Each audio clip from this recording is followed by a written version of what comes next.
दोस्तों, आज की वीडियो में हम जानेंगे कि धनतेरस और दीपावली वाले दिन ऐसी कौन सी वस्तुएं हैं जिन्हें हमें खरीद कर जरूर लाना चाहिए। और आज की वीडियो में हम आपको यह भी बताएंगे कि ऐसा कौन सा फल है जिसके बिना दीपावली और धनतेरस की पूजा रहती है अधूरी। और यह जो फल का वृक्ष है उस पर साक्षात मां लक्ष्मी और भगवान विष्णु का साक्षात वास होता है, जिससे हमारी बरसों की जन्म जन्मांतर की गरीबी खत्म हो जाती है। और साथ ही हम जानेंगे ऐसी गुप्त चीज के बारे में जो कि है सोने चांदी से भी ज्यादा कीमती, जिसको धनतेरस और दीपावली के दिन मां लक्ष्मी को चढ़ाने से हमारी दौलत में होती है 13 गुना बढ़ोतरी। और आज की इस वीडियो में हम ऐसी छोटी छोटी महत्वपूर्ण जानकारी के बारे में भी बात करेंगे जिसको जानना आप लोगों के लिए है बेहद जरूरी। तो बने रहें हमारे वीडियो में शुरू से लेकर अंत तक। नमस्कार दोस्तों, स्वागत है आप सभी का आपके पसंदीदा चैनल हिंदू रिलीजियस टेल्स में। दोस्तों, इस बार धनतेरस 10 नवंबर को है और धनतेरस पर खरीदारी एक दूसरे से जुड़ी हुई चीजें हैं। और हमारे शास्त्रों में धनतेरस वाले दिन सोना चांदी खरीदना बेहद शुभ माना गया है। लेकिन ऐसे में गरीब लोगों का क्या होगा? क्या उनको माता लक्ष्मी का आशीर्वाद नहीं मिल पाएगा? और जो लोग सोना चांदी खरीदने में समर्थ नहीं हैं, सोना चांदी खरीदकर घर लाते हैं तो अपने साथ घर में शुभता लाते हैं, समृद्धि लाती है। लेकिन क्या सच में इतने पैसे खर्च करना आवश्यक होता है? ज्यादा पैसे खर्च करने में अभी हम समर्थ नहीं हैं। तो क्या करें, आप थोड़ा सा गेहूं खरीद करके ले आइए और थोड़ा सा धनिया भी खरीद करके लाए। लेकिन आप अपने घर में जरूर कुछ ना कुछ जरूर खरीद करके लाना, कभी खाली हाथ मत आना। दोस्तों, धनतेरस में लोग खरीदारी करते हैं तो क्या वस्तुएं खरीदने से क्या लाभ मिलता है? और कौन से ऐसे फल हैं जिस फल को धनतेरस के दिन लाने से हमारे गरीबी जड़ से समाप्त हो जाती है? सारे जानकारी इस वीडियो में बताऊंगा। वीडियो को बिल्कुल ही छोड़ करके मत जाना। आधा अधूरा ज्ञान हमेशा खतरनाक होता है और ज्ञानी व्यक्ति हमेशा ज्ञान को ग्रहण करता है। वीडियो को ध्यान से सुनना।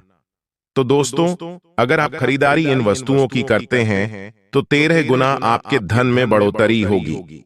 दोस्तों, ये जानकारी बताने से पहले अभी तक आपने हमारे वीडियो को लाइक नहीं किए हैं तो हमारे वीडियो को लाइक कर दीजिए। और चैनल को सब्सक्राइब नहीं किया है तो चैनल को सब्सक्राइब करके बेल आइकन का बटन अवश्य ही दबा दीजिएगा। गुप्त चीज है, उसमें सबसे पहले है दोस्तों, वह है झाड़ू। और झाड़ू का संबंध मां लक्ष्मी से माना जाता है। ऐसा क्यों? क्योंकि दोस्तों, माता लक्ष्मी जो है व्यक्ति की गरीबी को मिटाती है। गरीबी भी एक प्रकार का कचरा है। उसी प्रकार दोस्तों, झाड़ू घर के कचरे को साफ करने का काम करती है। उसी प्रकार माता लक्ष्मी घर से गरीबी, रोग एवं घर से बहुत सारी दरिद्रता को मिटाने का काम करती हैं। तो दोस्तों, झाड़ू को माता लक्ष्मी का दर्जा दिया गया है। तो धनतेरस के दिन बहुत सारे लोग माता लक्ष्मी की प्रसन्नता के लिए अपने घर में झाड़ू खरीद करके लाते हैं। घर में झाड़ू खरीद करके लाना धनतेरस या फिर दीपावली दिन बहुत शुभ माना जाता है। लेकिन दोस्तों, आपको कौन सा झाड़ू का चुनाव करना है? आपको फूल वाला झाड़ू लाना है। बहुत सारे लोग मार्केट में मिलने वाले प्लास्टिक युक्त झाड़ू को ले आते। हमेशा ध्यान रखना, प्लास्टिक युक्त झाड़ू, जो प्लास्टिक वाला झाड़ू होता है, वह कभी आपको लाभ नहीं देगा। वह लक्ष्मी नहीं, वह राहु का स्वरूप होता है। आपको बाजार में, आपके आसपास के मार्केट में बहुत ही आसानी से हाथ से गूंथे हुए झाड़ू मिल जाएंगे। और हाँ, जब झाड़ू घर में खरीद करके लाते हैं, झाड़ू की पूजा करते हैं, तो कदापि झाड़ू से आपको कचरे को साफ नहीं करना है। इस झाड़ू को आपको अपने घर के उत्तर दिशा में छुपा करके रखना है। जब तक यह झाड़ू आपके घर में उत्तर दिशा में छिपा कर रखेंगे, लोगों की नजर से बचा कर रखेंगे, आप इनके नित्य पूजा करते रहेंगे, आपके घर में कभी अन्न धन की कमी नहीं होगा। लोग बहुत बड़े मूर्ख हैं, केवल एक ही दिन, केवल दिवाली और धनतेरस के दिन झाड़ू की पूजा करते हैं, फिर उसी झाड़ू से कचरा साफ करना शुरू कर देते हैं। दोस्तों, उस झाड़ू से कचरा साफ नहीं करना है। वह झाड़ू साक्षात मां लक्ष्मी का स्वरूप है। आप इस झाड़ू से कचरे को साफ करेंगे तो माता लक्ष्मी रुष्ट हो जाएंगी। अब जानते हैं दूसरी वस्तु जो हम धनतेरस पर खरीद कर लाते हैं, वह है चांदी या फिर सोने के सिक्के। दोस्तों, चांदी को रज कहा जाता है और इसे शीतलता का भी धातु माना जाता है। चांदी की धातु माता पार्वती से उत्पन्न हुई है और सोने की धातु माता लक्ष्मी से उत्पन्न हुई है। सोने और चांदी दोस्तों, चांदी को शक्ति माना जाता और सोना को आभा माना जाता है और सोने को लक्ष्मी भी माना जाता है। तो जहां पर शक्ति और लक्ष्मी कहने का मतलब है कि जहां पर पार्वती और लक्ष्मी दोनों एक साथ हों, उस स्थान में अन्न धन का भंडार हमेशा भरा रहता है। शत्रु भी किसी का बाल बांका नहीं कर पाते। दोस्तों, चांदी और सोने के सिक्के आप अपने सामर्थ्य अनुसार घर में जरूर धनतेरस या फिर दिवाली के दिन खरीद करके लाना चाहिए। इसके बाद में दोस्तों है जड़ी बूटी, अजड़ी बूटी धनतेरस या दिवाली वाले दिन क्यों खरीद करके लाना चाहिए।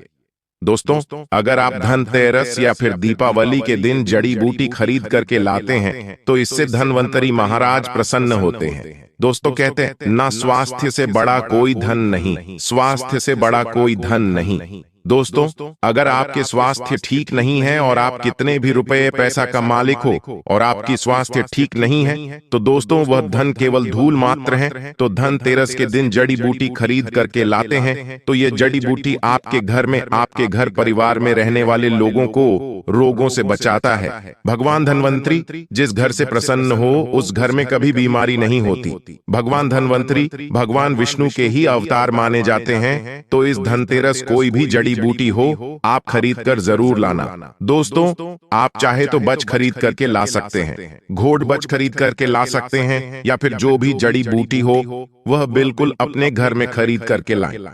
इससे आपके घर रोग एवं दोषों से बचे रहेंगे। इसके बाद दोस्तों लोग वस्त्र खरीदते हैं। वस्त्र क्यों खरीद करके लाएं? वस्त्र खरीदने से क्या फायदा मिलता है? धनतेरस के दिन, दिवाली के दिन देखिए जो वस्त्र हैं वह दान में महादान कहा जाता है, कन्यादान भी महादान कहा जाता। तो जो वस्त्र दोस्तों यह माता लक्ष्मी के ही स्वरूप माने जाते हैं। दोस्तों, अगर आप धनतेरस के दिन नए वस्त्र खरीद करके लाते हैं तो माता लक्ष्मी प्रसन्न होती। इसे लक्ष्मी कहा जाता है। तो आप भी अपने घर में वस्त्र जरूर धनतेरस के दिन खरीद करके लाना। अब आइए जानते हैं उस फल के बारे में। ऐसा कौन सा फल है जिस फल के बिना दिवाली और धनतेरस ये दोनों अधूरे माने जाते हैं? माता लक्ष्मी की पूजा पूर्ण नहीं मानी जाती। आप यकीन मानिए, आप कुछ भी खरीद करके लाने में समर्थवान नहीं हैं तो मत लाएं। लेकिन मैं जिस फल को बता रहा हूं दोस्तों, ये फल जरूर आप अपने घर में धनतेरस और दिवाली दिन जरूर लाना। आपकी गरीबी मिटते देर नहीं लगेगी। आपको अपने घर के आसपास या फिर खेत खलियान में बड़े आसानी से मिल जाएंगे। ये फल कोई साधारण फल नहीं, इस फल पर साक्षात मां लक्ष्मी विराजी हैं। इसके पौराणिक कथा भी बताऊंगा। तो दोस्तों, जिस फल के बारे में बता रहा हूं उस जानकारी बताने से पहले सभी लोगों से फिर से निवेदन करना चाहूंगा, अभी तक वीडियो को लाइक नहीं किया है तो वीडियो को लाइक कीजिए, हमारे चैनल को सब्सक्राइब कीजिए। तो दोस्तों, वह फल है गूलर का फल। गूलर का फल कोई साधारण फल नहीं। वीडियो को छोड़ करके मत जाना। गूलर के फल से आज करोड़पति बनने का तरीका बताऊंगा। ये कोई हवाई बात नहीं, शास्त्र प्रमाणित जानकारी बताऊंगा। दोस्तों, एक समय की बात है, भगवान नरसिंह जब हिरण्यकश्यप को मार करके जा रहे थे तो दोस्तों उनके हाथ में बहुत खुजली हुई। तो भगवान नरसिंह ने अपने खुजली को मिटाने के लिए गूलर के वृक्ष को सबसे पहले अपने आसपास में देखा। तो खुजली मिटाने के लिए गूलर के वृक्ष पर नजर पड़ी और गूलर के वृक्ष पर अपने नाखून को गाड़ दिया। दोस्तों, इसे भगवान नरसिंह के नाखून गड़ाते ही खुजली जो है वह शांत हो गई। लेकिन गुल्लर के वृक्ष दर्द से कराहने लगे। तो भगवान नरसिंह ने गुल्लर के वृक्ष को वरदान दिया कि हे वृक्ष, आज से मैं और लक्ष्मी सदा आपके वृक्ष पर विराजमान रहेंगे। और अगर कोई भक्त धनतेरस या दिवाली के दिन आपके फल को अपने घर में ले जाकर स्थापित करेगा तो उसकी गरीबी को हम क्षण भर में समाप्त कर देंगे। साथ ही साथ दोस्तों, गूलर के वृक्ष को यह भी भगवान नरसिंह ने आशीर्वाद दिया कि हे वृक्षराज, आपके आसपास में अगर अमृत सैया को अर्थात मरे हुए व्यक्ति की शव यात्रा को ले जाते समय जो व्यक्ति के पुण्य किए रहे होंगे उसके पुण्य आपके ऊपर में आ जाएंगे और आप उसे ग्रहण कर लेना। और गूलर के वृक्ष को यह भी आपको वरदान देता हूं कि आप दूसरे के दुख मिटाने में समर्थवान होंगे। इसलिए हे वृक्ष राज, अगर आपके फल को कोई खाएगा धनतेरस के दिन या फिर शुभ मुहूर्त में खाएगा, उसके गरीबी मिटेंगी, साथ ही साथ गूलर के वृक्ष को यह भी भगवान नरसिंह ने आशीर्वाद दिया। आपके फल को खाने से लोग हमेशा जवान रहेंगे, स्वस्थ रहेंगे, दीर्घायु रहेंगे। इसलिए दोस्तों, गूलर के फल आप जो है धनतेरस या दिवाली के दिन जरूर लेना। गूलर के फल को हमेशा 5 के संख्या में लाना चाहिए। इसके लाने की विधि सुनिए तो इस वृक्ष पर माता लक्ष्मी और भगवान विष्णु जी साक्षात विराजमान रहते हैं। तो किस समय लाना है सुनिए। तो दोस्तों, इस फल को लाने से पहले सबसे पहले आपको एक लोटा जल लेकर के जाना है और एक लाल कलर के कपड़े लेकर के जाना है और एक लोटा जल इस वृक्ष के जड़ पर डालना है और इस वृक्ष से प्रार्थना करना है कि हे वृक्ष राज, हे माता लक्ष्मी, हे नरसिंह महाराज, मैं गूलर के फल ले जाने आया हूं, मुझे अनुमति दो। इसके बाद इसके 5 फल को लाल कपड़े में बांध करके कोई आपको ना देखे, इस तरह चुपके से आपको लाना है और लाने के बाद आपको इसे अपने घर में रखना है। धनतेरस और दिवाली ये दोनों दिन में इसके फल की पूजा करें और उसके बाद इसके फल को आपको अपने घर की तिजोरी में रखें।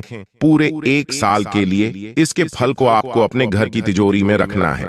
इसके बाद दोस्तों, आपको करना क्या है, जैसे पुनः दूसरे साल धनतेरस आएगा, इसके फल को नदी में विसर्जित कर देना है। दोस्तों, जब तक गुल्लर के फल आपके घर में रहेंगे, आपके घर में कभी भी गरीबी नहीं आएगी, आपके जन्मों पुरानी गरीबी मिट जाएंगे। आप यकीन मानिए दोस्तों, इस उपाय से अनेकों लोगों की गरीबी मिटी है। दोस्तों, अब दूसरे फल के बारे में सुनिए। तो दोस्तों, जो दूसरे फल हैं वह है सीता की फल, सीताफल।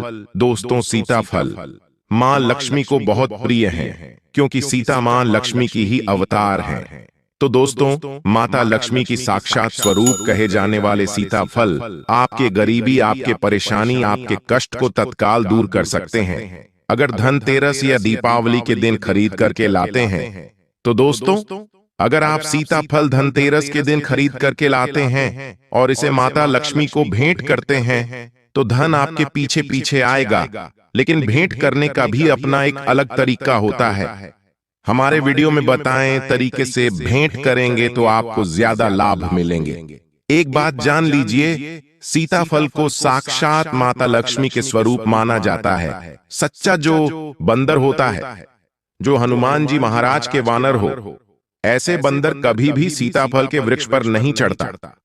यह शास्त्र प्रमाण है। तो दोस्तों, सीताफल को धनतेरस या फिर दीपावली के दिन माता लक्ष्मी को जोड़े के रूप में भेंट करना है। इससे माता लक्ष्मी बहुत प्रसन्न होती है और दोस्तों, कम ही समय में आपकी गरीबी एवं कष्टों को दूर कर जाती है। यह हवाई बात नहीं है, यह शास्त्र प्रमाणित जानकारी है। सीताफल से माता लक्ष्मी बहुत खुश होती है।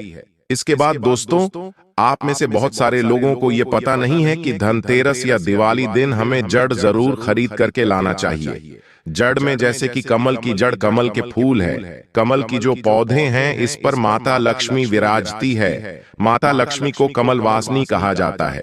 माता लक्ष्मी कमल के पौधे पर वास करती है, कमल के फूल पर वास करती हैं। तो कमल के फूल की जड़ छोटी सी लाए या फिर कमल के फूल की जड़ नहीं मिल पा रही तो सफेद अपराजिता की जड़ आप लाए और इसे माता लक्ष्मी को धनतेरस दिवाली के दिन भेंट करिए। यकीन मानिए, जब तक यह जड़ आपके घर में रहेंगे, आप सब लोग रोगों से बचे रहेंगे और धनतेरस या दिवाली के दिन लाने से यह जड़ सिद्ध हो जाती हैं। इस जड़ को घिस करके तिलक लगाते हैं तो आपको देखते रह जाएंगे, आपकी तरफ मोहित हो जाएंगे। दोस्तों, आइए मैं आप लोगों को कुछ और जानकारी बता दूं, जो जानकारी धनतेरस के दिन आपके गरीबी के साथ साथ दोस्तों, आपके घर परिवार के लोगों की जो परेशानी उसे भी दूर करेगी। दोस्तों, ऐसा माना जाता सोना चांदी से भी ज्यादा मूल्यवान है।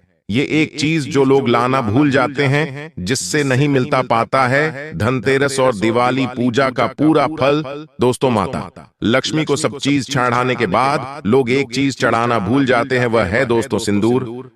जब तक माता लक्ष्मी को आप सिंदूर नहीं चढ़ाएंगे तब तक माता लक्ष्मी प्रसन्न नहीं होती। दोस्तों, समस्त संसार सिंदूर से झुका हुआ है। सिंदूर का मान साक्षात भगवान ब्रह्मा भी रखे हैं, भगवान विष्णु भी रखते, भगवान भोलेनाथ भी रखते हैं। और स्त्री का सबसे बड़ा आभूषण, सबसे बड़ा जो श्रृंगार है वह है सिंदूर। दोस्तों, सिंदूर माता लक्ष्मी को भेंट करें, माता लक्ष्मी प्रसन्न होती है। इसी के साथ दोस्तों, गुलाब के पुष्प की सुगंध माता लक्ष्मी को आकर्षित करता, जिस प्रकार जो चुंबक है लोहा को अपनी तरफ आकर्षित करता है, इसी प्रकार गुलाबी पुष्पों की सुगंध माता लक्ष्मी को मनमोहक बनाती है, अपनी तरफ आकर्षित करते हैं। इस दिन अगर 8 गुलाब के पुष्प धनतेरस दिवाली के दिन माता लक्ष्मी को अर्पित करें तो दोस्तों, ना चाहते हुए भी आपकी मनोकामना को माता लक्ष्मी पूर्ण करती है, आपकी गरीबी मिटती है और आपके साथ हमेशा रहती है। इसके बाद में कुबेर जी महाराज को प्रसन्न करने हेतु कुबेर कंद का पौधा भी आप अपने घर में लगा सकते हैं। कुबेर कंद का पौधा नहीं मिले तो कोई भी कंद ले आए और आप धनतेरस दिवाली दिन कुबेर कंद की पूजा करें और इस कंद को आप अपने घर में लगाएं। जैसे जैसे इस कंद का विस्तार होगा वैसे वैसे आपकी आध्यात्मिक उन्नति होगी, आप लोगों की गरीबी मिटेगी। भगवान धनवंतरी को प्रसन्न करना है तो इस दिन औषधि जरूर खरीद कर लाना दोस्तों। चाहे तो एक पोटली बना लेना और उस पोटली में लाल कलर का कपड़ा ले लें और अब उस पोटली में आपको एक कंद लेना है।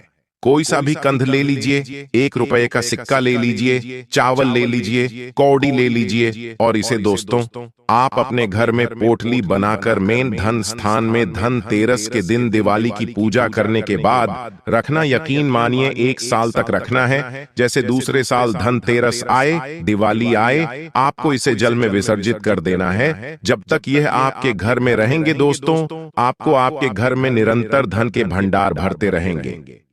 तो दोस्तों, उम्मीद करता हूं कि आपको यह जानकारी पसंद आई होगी।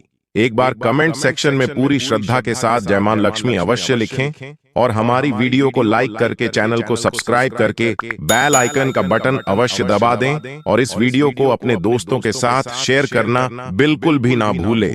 मिलते हैं अपने अगले वीडियो में, तब तक के लिए धन्यवाद। अपना ख्याल रखना दोस्तों। जय श्री राम। आप सभी को धनतेरस और दीपावली की हार्दिक शुभकामनाएं। शुभ धनतेरस, शुभ दीपावली।